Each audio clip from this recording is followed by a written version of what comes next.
Good morning, this is Stud Muffin 1986. Welcome back to the channel, everyone.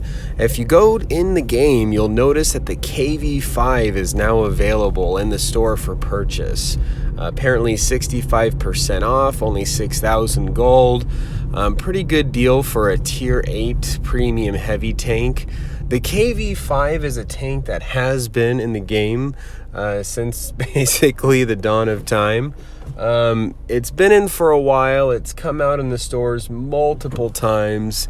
It's not a tank you see very often in the game when playing tier 8, and it's a tank I've had for a long time, and I really haven't played it for a while.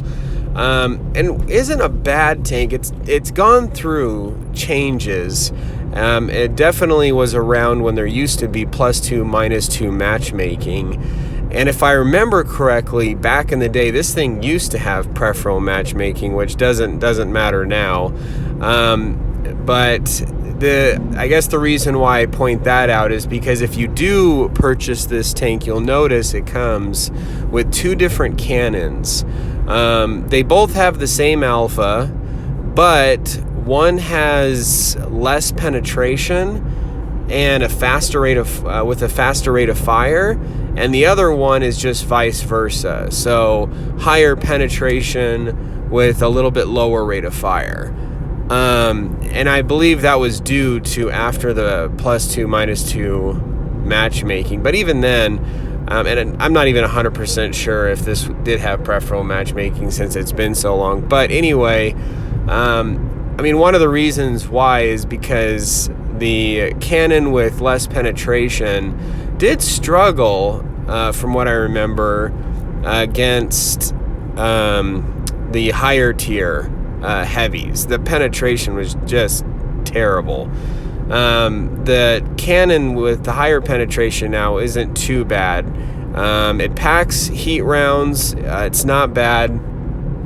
Overall, it's what you'd expect with a heavy tank. This thing does have some front parts of the tank you do have to be careful with.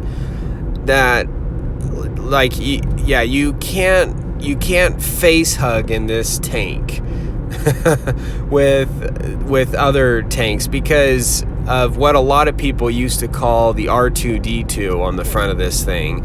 If you take a look at it, you can kind of see what they were talking about. And it's very boxy. It's very flat. There's plenty of weak points right above the whole area. I mean, the whole thing is just very, very boxy. A pretty big tank. I mean, it's an okay tank. It's not a tank, like I said, that I play with very often. Is it worth the 6,000 gold? I mean, yeah, it's only 6,000 gold for a tier 8 premium. I mean, that's pretty cheap. So if you were to get it, I would say you're getting a pretty good deal. Its sister tank in the game is the KV4, and I know a lot of people have compared the KV5 to the KV4, whichever you're right. I mean, it makes sense. This the KV4 and KV5 are both tier 8 tanks. They're heavies. They're, Russian. They're both very boxy. And yeah, I mean, you can look at both of them and compare. The KV4, however, the nice thing about it is it doesn't have that R2-D2 thing on the front, which a lot of people do like a little bit more.